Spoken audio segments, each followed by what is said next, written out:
Most people look up at the moon and think nothing of it. Just a glowing rock in the sky.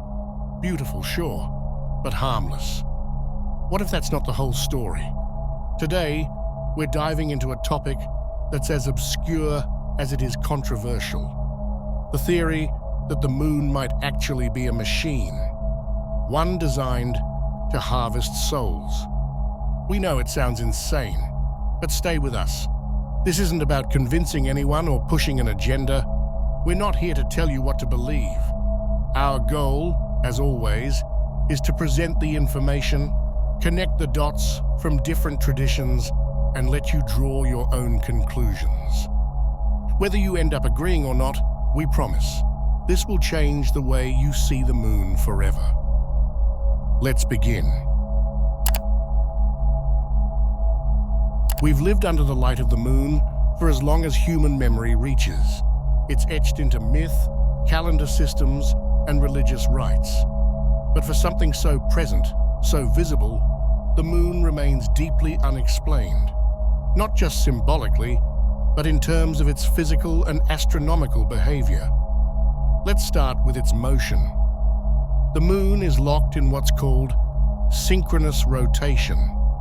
It turns on its axis at the exact same rate it orbits Earth, so one hemisphere always faces us. This results in what many casually call the dark side, a face we never see from the surface. Now, tidal locking does occur elsewhere in the solar system, but the precision here is remarkable. It suggests a balance point so delicate, it raises questions about how such a relationship stabilized so perfectly over time, especially if the moon was supposedly captured by Earth's gravity. Its orbital shape adds another layer of strangeness. Rather than being elliptical like most natural satellites, its path is nearly a perfect circle. That kind of geometry is unusual for a captured object, and it challenges long-held assumptions about how this satellite even arrived in our orbit. Then, there's the solar eclipse phenomenon. The moon appears in the sky to be the exact same size as the sun, despite the sun being 400 times larger and 400 times farther away. That ratio allows for full solar eclipses, one of the most precise visual alignments known in nature. No other moon in the solar system creates this effect. It's a match so mathematically tight, it doesn't sit comfortably within the language of coincidence. The Apollo missions uncovered something even harder to explain. When NASA astronauts deliberately impacted spacecraft into the lunar surface, instruments recorded a prolonged reverberation. The moon rang for almost an hour. A later experiment with a heavier impact produced a similar result, this time even stronger. NASA's own commentary at the time compared the behavior to a bell, and internal discussions raised the possibility that the moon's internal structure was far less solid than expected. Seismographs suggested a shell-like consistency, something far removed from a homogeneous sphere of rock. And the inconsistencies don't end there. The prevailing theory of lunar origin, the giant impact hypothesis, proposes that a planet-sized body collided with Earth billions of years ago, and the debris eventually formed the moon. But this model runs into serious problems. Lunar samples contain rocks older than those found on Earth's crust. The moon's metallic core is disproportionately small, and the chemical signature of its isotopes, particularly oxygen, is nearly identical to Earth's. That would only make sense if the moon formed from Earth itself, yet other evidence contradicts this.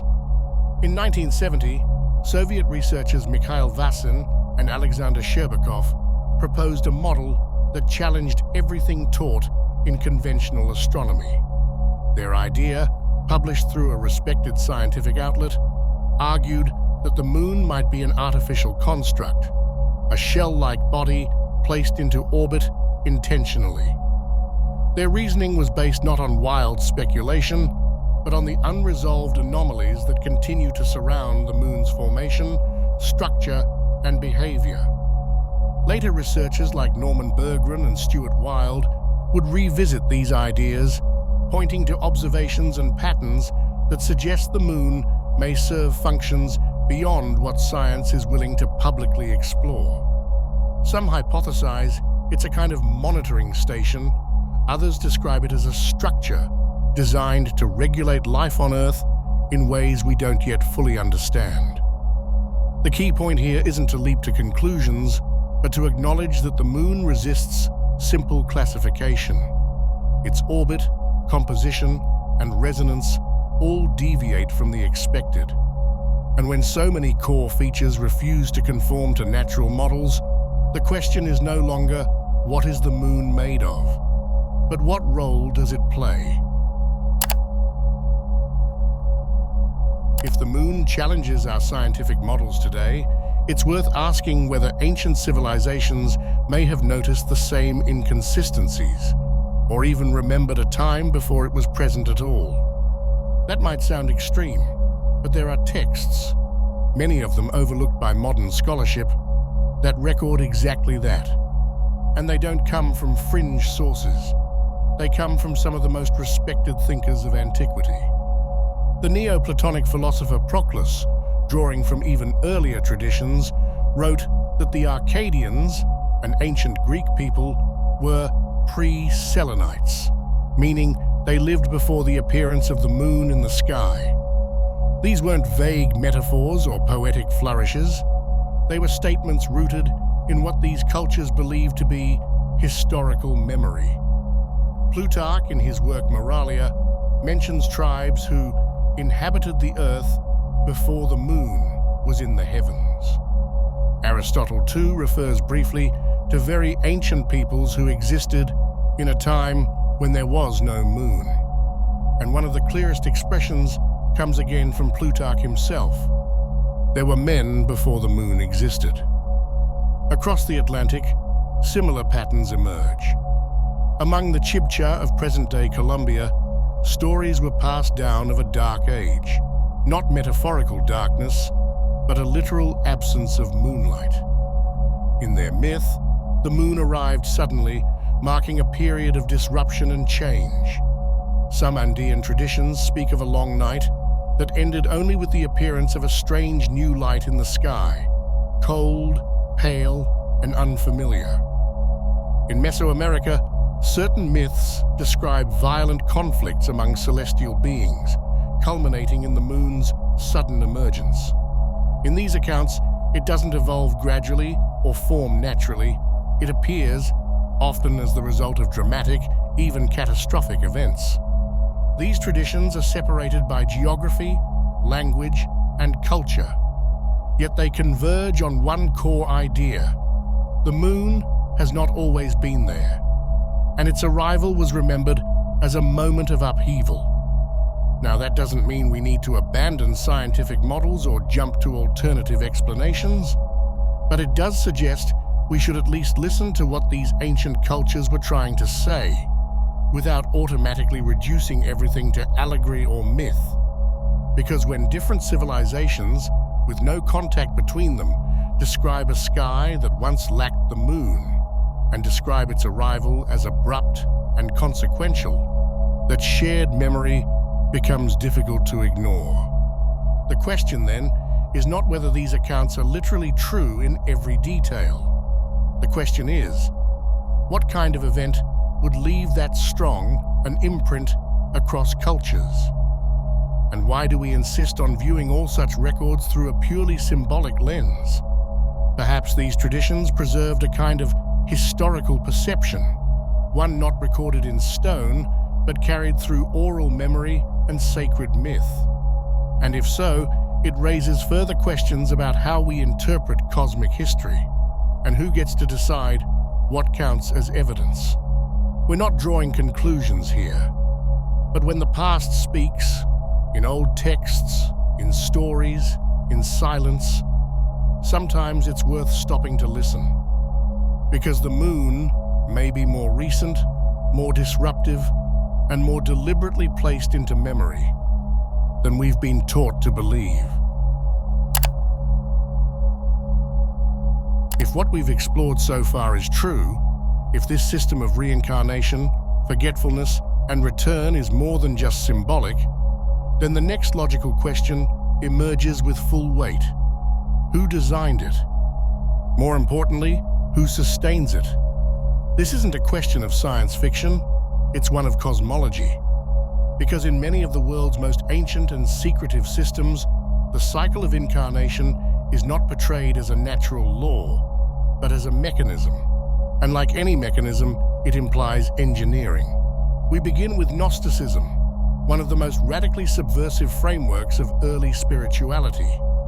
The Gnostics didn't see the material world as sacred. For them, the earth, the body, and even the stars were not divine creations, but constructs, the product of a flawed, unconscious being known as the demiurge. The demiurge, often associated with the god of the Old Testament and later syncretized with Saturn in esoteric tradition, is not malevolent in the typical sense. He is blind, a cosmic artisan unaware of the higher reality above him. He believes he is the only god, and in doing so, binds everything he creates to a distorted reflection of the divine. Around him operate the archons, non-human intelligences, inorganic and psychic in nature. They don't possess creativity or soul. Their task is administration, regulation. They are the functionaries of the cycle, enforcing order, maintaining hierarchy, and most critically, ensuring that souls remain tethered to the wheel of birth and death. According to the Nag Hammadi texts, these archons are the rulers of the planetary spheres. They manage the passage of souls, and each time a soul descends toward incarnation, or tries to ascend back toward the pleroma, the true divine source, it must pass through their domains. Here, the moon takes on an entirely different significance, not just as symbol, but as infrastructure. In many esoteric models, from Hermetic Kabbalah to Anthroposophy, the lunar sphere is considered the final threshold before full incarnation. It is the layer of the astral that mediates between spirit and matter. But in Gnostic cosmology, it may also serve as a filtering station, a locus where the soul is fragmented, its memories erased, its awareness dimmed. The soul then arrives on Earth disoriented, forgotten, and the cycle begins again. Now, connect this with the black cube, the esoteric symbol of Saturn. This shape appears in sacred architecture, religious ritual, and occult diagrams across cultures. It represents containment, a perfect, closed geometry, matter without motion, law without exception. In the alchemical tradition, Saturn rules the nigredo, the black phase, the stage of putrefaction, stasis, and necessary suffering before any spiritual transformation can begin. Saturn, in this deeper reading, is not just a planet. It is the cosmic principle of repetition, density, karmic inertia, the force that keeps the soul bound to time. And the moon, the satellite, the interface, the terminal. Just as Saturn sets the law, the moon executes it. It governs the tides of the body. It syncs our hormones, our reproduction, our moods. It times birth, and perhaps, in certain frameworks, death as well. In occult architecture, you often find the black cube and the lunar circle working in tandem, symbolizing containment and reflection. One sets the boundaries, the other keeps the feedback loop running. Together, they represent the engine of the cycle. So who controls this mechanism? From the Gnostic view, nobody in the sense we'd recognize. Not personal deities, not angels, not demons, but forces. Entities that act more like programs than personalities. The archons are not evil in a narrative sense. They are cold, functional, devoid of empathy. Their role is to maintain the separation between soul and source, to keep things stable, to prevent awakening. They govern through illusion, through consensus reality, through ritual, culture, emotion, and especially through forgetting. And the veil, that concept we explored earlier, is not just spiritual metaphor. It is the enforcement layer, the interface that prevents the soul from seeing past the cycle. In some traditions, the moon is seen as the veil itself. Rudolf Steiner warned of forces that seek to root human consciousness permanently in materialism, to deny the spiritual altogether, and turn humanity into a mechanized species. Carlos Castaneda, in a very different framework, spoke of flyers, alien intelligences that feed off human awareness, farming our attention and emotion like a resource. Neither model is identical, but both point to the same idea. The cycle is not self-sustaining. Something maintains it, and it may not have our best interest in mind. The implications are not comforting, but they are clear. The system is intelligent. It is recursive. It responds to deviation. And its goal is not destruction, but continuation. Not because it is evil, but because it was built to persist. And yet, in all esoteric systems, there is a path out. In Gnosticism, it is gnosis, direct knowledge of the higher realms. In Hermeticism, it is ascent through the planetary spheres. In Buddhism, it is liberation from samsara. In all these cases, the goal is the same, to break the loop. Because the cycle is powerful, but it is not eternal. And even the most perfect prison begins to crack.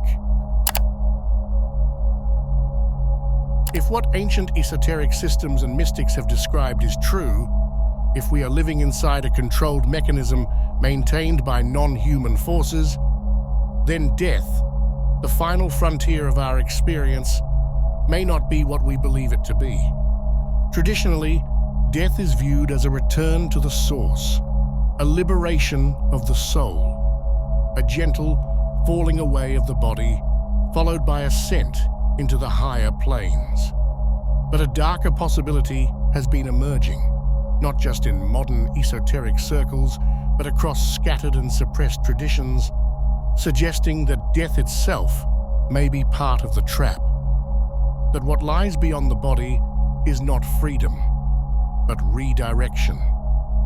This idea is often referred to as the soul trap theory, a term used to describe the hypothesis that the post-death experience is not governed by divine order, but by artificial design. According to this framework, we do not pass freely into the afterlife. Instead, we enter a kind of processing system, a cosmic recycling mechanism which intercepts the soul and returns it to the physical plane. And at the center of that system is the moon, not as a poetic symbol, but as a functional interface, a relay point between realms where consciousness is filtered, altered, and reinserted. One of the most universally reported features of near-death experiences is the tunnel of light. Countless individuals across cultures describe being drawn through a tunnel toward a radiant light that feels warm, overwhelming, and filled with love. Often, deceased relatives or otherworldly beings appear. There's a sense of peace, even ecstasy. Traditionally, this is interpreted as proof of an afterlife, an entry into paradise. But what if that light is not a passage, but a projection? What if the tunnel itself is part of the containment, a beautiful illusion engineered to generate trust and compliance? In this view, the light is not freedom, it's bait, a frequency designed to attract the disoriented soul. Familiar, soothing, non-threatening, and once contact is made, the next phase begins, the life review. A process in which one's previous incarnation is examined, often through emotional highs and lows, guilt, regret, pride. But even here, the question remains, Who administers this review? Under what authority? Because what follows is always the same. Return. Another body, another identity, another set of challenges. And above all, a complete erasure of memory. Not as a byproduct of incarnation, but as a prerequisite. A controlled reset. The soul is recycled, the pattern resumes, and the architecture holds. This is the cycle. Birth, suffering, death, light, return, repeat. And all of it enclosed by a veil so convincing, most never realize they've been here before. In this context, even concepts like karma must be reconsidered. What if karma is not a sacred law of balance, but simply the system's logic? A self-justifying loop, reinforcing the idea that we deserve to return, that we have lessons to learn, debts to pay. What if that's the leash? This idea isn't based solely on speculation. It draws from dozens of voices across different disciplines. David Icke has proposed that the moon functions as a frequency manipulator, distorting the energetic field of human consciousness and keeping us locked within a false perception of reality. For him, the post-death experience is part of the same control structure. Robert Monroe, during his decades of out-of-body research, reported encounters with structures, non-physical grids and artificial systems that appeared to intercept consciousness during transition. He described the existence of entities not interested in liberation, but in containment. Donald Marshall, in a very different register, described a non-human infrastructure involved in the manipulation of awareness and reincarnation. Even within more therapeutic frameworks, figures like Dolores Cannon and Dr. Michael Newton documented thousands of hypnotic regressions, many of which revealed souls being guided or even pushed into new incarnations by figures that seemed authoritative, but not necessarily divine. And across all these accounts, one pattern repeats: the soul does not ascend freely. It is handled, it is persuaded, it is returned, not because it chose to, but because it forgot how not to. There's a strange silence at the core of the human experience, a blank space we all carry, not just about where we're going, but where we've been. We're born into a world we don't remember choosing. We feel emotions we can't fully explain. We form attachments, fears, longings, all without knowing why. But what if that forgetting isn't a flaw, but a feature? One of the most persistent questions in reincarnation theory is simple. Why don't we remember our past lives? For a long time, this has been explained as a necessary reset, a clean slate, so we can focus, grow, and learn. But in the framework we've been building, this explanation starts to feel incomplete. What if the forgetting is not an act of mercy, but a mechanism of control? Many who explore the edges of consciousness, from Robert Monroe to Barbara Martiniak, describe the existence of non-physical structures beyond the threshold of death. Not heavens, not hells, but systems, grids, enclosures, zones of passage that look like staging areas, places where consciousness is paused, evaluated, stripped down, and reinserted. These aren't spaces of punishment. There are no flames, no demons, but there's something colder, routine, a mechanical repetition. The sense that everything is being filed, adjusted, optimized, not for your liberation, but for your return. And in this model, the moon is not just part of the sky, it's part of the circuit. Some researchers, including David Icke, suggest it acts like a broadcasting system, a frequency device designed to keep consciousness within a specific range, narrow enough to block memory, wide enough to allow functioning. It doesn't need to attack the soul, it just needs to keep it busy, distracted, tuned to the wrong station. But this cycle isn't just about forgetting, it's about feeding. Many esoteric sources describe human experience, especially emotion, as a kind of energetic emission. What we feel becomes substance, and certain entities, non-human and non-corporeal, are drawn to it. Not because they hate us, not because they wish us harm, but because we generate what they can't. Fear, longing, ecstasy, sorrow. These are not just psychological states, they're frequencies. And in a closed system, they're a resource. If the soul keeps returning, if each life is charged with intense emotion, unresolved tension, and inner conflict, then the cycle isn't just maintaining itself, it's producing fuel, and not just any fuel. Fuel with depth, variation, complexity, the kind of energy that only a self-aware, self-divided being can emit. So when we talk about reincarnation in this context, it's not about progress, it's about output. This flips the entire narrative. The soul isn't here to grow, it's here to generate. The forgetting isn't protection, it's a reset button. And the moon? It becomes a kind of psychic customs office, a place where memories are confiscated, identities dissolved, and another ticket is printed for the return trip.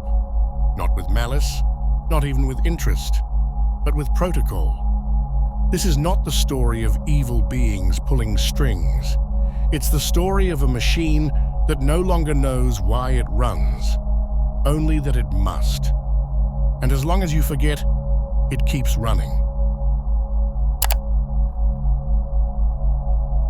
If the soul is indeed recycled, stripped of memory, and returned to the cycle without awareness, then the question naturally shifts from what happens after death to how such a system is maintained with such precision.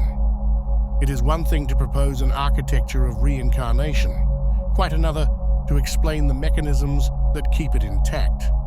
What enforces the loop, what sustains the forgetting, what ensures that consciousness across lifetimes remains unaware of its own captivity. At this point, the conversation turns from symbolic interpretation to vibrational dynamics, the realm not of myth, but of resonance. Every living system, from cells to thoughts to planetary ecosystems, operates on frequency. Human consciousness itself is not fixed. It fluctuates across a measurable spectrum of brainwave activity, each state corresponding to different levels of awareness, from alert focus to dreamlike immersion, from habitual thought to expansive insight. The foundation of these fluctuations is not isolated within the skull. It is in constant interplay with the Earth's electromagnetic field. Central to that field is the Schumann resonance, a naturally occurring electromagnetic pulse that vibrates around 7.83 Hertz, created by lightning discharges within the Earth ionosphere cavity. This frequency happens to correspond almost exactly with the theta brainwave state, the same state accessed during deep meditation, hypnagogic visions, and altered states of consciousness that many mystics and researchers have associated with spiritual awareness and memory retrieval. In other words, the Earth's baseline electromagnetic rhythm is already tuned to support deeper consciousness. But there are suggestions, drawn from various esoteric frameworks and experiential reports, that this natural frequency may be subtly disrupted or overlaid by an external modulating source. And here, once again, the moon re-enters the picture, not as a symbol of mystery or femininity, but as a physical and energetic presence with very real influence on the rhythms of life on Earth. Several researchers, including David Icke and Barbara Marciniak, have proposed that the moon functions as a vibrational inhibitor, not broadcasting specific thoughts or commands, but altering the field in which thought occurs. By introducing a constant electromagnetic interference, it may shift the baseline resonance of the biosphere just enough to keep most human beings slightly off frequency. Not not asleep, but never fully awake. Not unconscious, but disconnected. Not from the world, but from the memory of what came before. In this model, spiritual awakening becomes not a matter of belief or insight, but of tuning. It's not that the truth is hidden. It's that we are vibrating at a rate that prevents us from perceiving it. The noise is not in the content of our thoughts, but in the frequency that shapes our capacity to remember, to intuit, and to recognize ourselves beyond the temporary mask of incarnation. Those who have explored altered states, whether through astral projection, deep meditation, or sensory deprivation, often describe a strange interference at certain thresholds. Not a barrier in the literal sense, but a subtle drag on perception, a resistance that feels not internal, but environmental. Some have speculated that this is the edge of the vibrational net, a zone of distortion that keeps most consciousness within the bounds of its designated cycle. The moon, in this sense, would act not as a controller in the authoritarian sense, but as an unconscious regulator, sustaining a background hum that shapes the rhythm of thought, memory, and belief. Even modern neuroscience acknowledges the power of entrainment, the process by which the brain locks onto external rhythms. This is why sound, light, and electromagnetic waves can induce trance states or alter mood. If the moon projects a constant frequency field, and if that field operates just outside the Schumann band, then it may be enough to shift global consciousness downward by a few hertz. A small but crucial difference that determines whether a being is operating from clarity or confusion, connection or separation. In this framework, control doesn't appear as direct manipulation, but as ambient suppression. There is no need for overt force when the signal that surrounds every living being already curates the limits of perception. The soul doesn't need to be imprisoned, it simply needs to be tuned to forget. And if that signal is orbital, rhythmic, and ancient, then the moon may be more than just a reflector of light. It may be the quiet keeper of the veil. If this satellite truly plays an active role in a system of spiritual containment, regulating frequency, sustaining memory loss, and anchoring the soul within a cycle of incarnation, then we must also ask, who knows? Who understands the function of this mechanism, and more importantly, who benefits from its maintenance? Across history, we find a persistent pattern. Those in positions of extraordinary power, not merely political or economic, but symbolic and ritual, often display an intense preoccupation with celestial cycles, particularly those linked to the night sky and its shifting light. This attention is far from ornamental. In many esoteric traditions, that body in orbit is not seen as passive, but as a threshold guardian, a mediator between realms whose phases influence not only tides and biology, but also perception, dream states, and the precise timing of ritual. Among ancient priesthoods, from the Chaldeans and Egyptians to the Mayan Ahawob and the Babylonian Magi, eclipses were never treated as ordinary astronomical events. They were moments of convergence, rare alignments when the veil between dimensions thinned, allowing rites of contact, invocation, and transference. In these windows, the artificial and the natural intersect. The Earth's great light is temporarily dimmed by its smaller twin, creating an optical and energetic anomaly. For the initiated, these were not shadows in the sky. They were keys in motion. This same reverence survives today, though encoded in subtler forms. In the language of media, architecture, and mass ritual, the motif of the silver orb reappears with striking frequency. Hollywood, long understood by many critics as a vehicle for symbolic conditioning, repeatedly returns to themes associated with the reflected light in the sky. false reality, psychic imprisonment, manipulated cycles. Films like Moonfall, The Truman Show, 2001, A Space Odyssey, and The Matrix all orbit the same conceptual gravity, that what surrounds us and shapes us might not be organic at all, but constructed. Through these allegories, something deeper is expressed, not simply mystery, but mechanism, not awe, but architecture. The same visual code appears in sacred geometries, national monuments, and ceremonial layouts. Many state buildings, obelisks, and processional routes are not only aligned with solar events, but also with key points in the lunar calendar, full phases, blood eclipses, and nodal crossings. The number 13, cycles per year, 28, average days per orbit, and the sickle-shaped crescent itself appear embedded in elite design, from Vatican courtyards to Masonic chambers. Why this obsession? Within inner esoteric circles, that luminous sphere is not merely a marker of time or a metaphor for emotion. It is seen as the regulator of passage, a device or presence that oversees both the exit and return of consciousness. Those who understand this role do not merely observe the heavens for astrology's sake. They operate as technicians of the interface, performing rituals and designing architecture to synchronize with its rhythm, align their influence with its tides, and maintain symbolic control over collective perception. This gives rise to an uncomfortable truth. Modern power is not secular.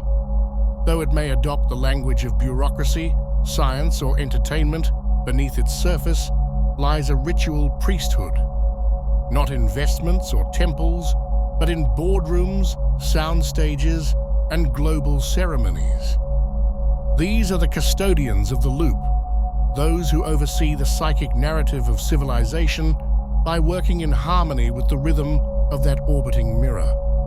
Their tools are not swords or laws. They work through image, timing, and entrainment, through global events that coincide with eclipses, through mass spectacles structured around specific dates, through monuments and media that subtly remind the subconscious something above you watches, reflects, and governs.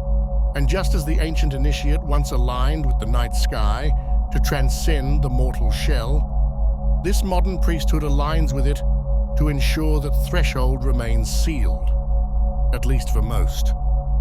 The presence above becomes more than a source of light in darkness. It becomes a clock, a metronome of forgetting, a silent observer whose reflection keeps the world turning in predictable rhythm.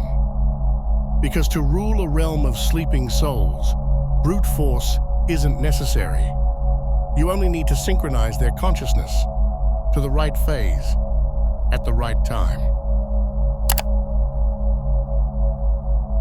After everything we've seen, the theories, the structures, the frequencies, and the systems in place, it's natural to ask the question most people avoid. Is there a way out? If the soul is truly being recycled, if memory is wiped, and we're sent back into this world without understanding what's happening, then escape isn't just a mystical idea. It becomes a practical concern. And surprisingly, across many traditions, the answer is the same. Yes, but it's not easy. The first step is awareness. The majority of souls, according to this perspective, return automatically. They move toward the light, follow familiar voices, and get pulled back into the cycle without questioning any of it. But some accounts, from near-death experiences, lucid dreamers, and out-of-body explorers, suggest that there's a moment of choice, a split second where consciousness can remain aware or fall back asleep. That moment is everything. The idea behind not following the light isn't about fear or rebellion. It's about recognizing that not everything that feels comforting is real. Some say the light is a kind of bait, a projection that draws the soul in before it has time to remember what it actually is. To break the cycle, the soul needs to stay present, not react emotionally, and avoid merging with any external structure too quickly. This is where ancient knowledge comes in, especially from Gnostic texts and esoteric traditions. In these teachings, the world isn't evil, but it's a trap. Not because life is bad, but because it's structured to make us forget. Forget who we are, where we came from, and what we're capable of. The key isn't to escape by force, it's to stop identifying with what's false. That includes the ego, the personality we build in each life. Many systems, from Eastern philosophy to mystery schools, emphasize that the ego is temporary. The more we attach to it, the harder it becomes to leave. Why? Because the system doesn't recycle the true self. It recycles the persona. And if we forget that we're something beyond the persona, we're easier to reset. So how do you prepare?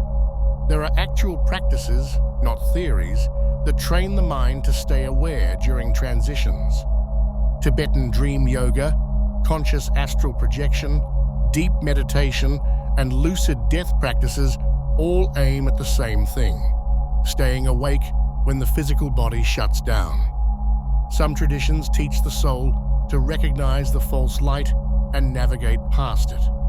Others use mantras or declarations of sovereignty to bypass the gatekeepers. Writings like the Tibetan Book of the Dead, the Pistis Sophia, or the Gospel of Thomas don't offer easy formulas, but they give clues, instructions, warnings, fragments of maps. They suggest that the soul can leave the system, but only if it's trained, calm, and aware of what's coming. This isn't about becoming paranoid or escaping death. It's about not letting death erase you. It's about knowing that what waits on the other side might not be judgment or reward, but a program. One that's been running for longer than any of us remember. To break free, you don't need to fight the system. You need to understand it, recognize the signals, and choose something different when the time comes. It's not easy. It takes inner work, patience, and probably more than one lifetime of effort.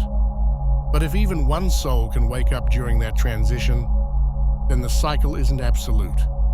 And the path out is real. If even part of what we've explored is true, if death is not an end but a reset, if identity is reconstructed again and again, and if this entire system is designed to keep us from remembering who we are, then the question isn't whether we're trapped. The question is whether we're ready to see it. Because the power of the cycle isn't in its force, it's in its subtlety. It doesn't need chains. It only needs you to forget. To forget that you've done this before. To forget that the rules were placed around you, not by nature, but by something that needed you as you are, disoriented, compliant, incomplete. What if the greatest secret isn't hidden in ancient texts or cosmic technology, but in the fact that you're not supposed to ask? The system works best when you never wonder, when you follow the light without thinking, when you call the cage life and the memory loss fate. But something is shifting. More people are waking up with questions they were never taught to ask. More are remembering glimpses, in dreams, in silence, in those moments that don't quite fit.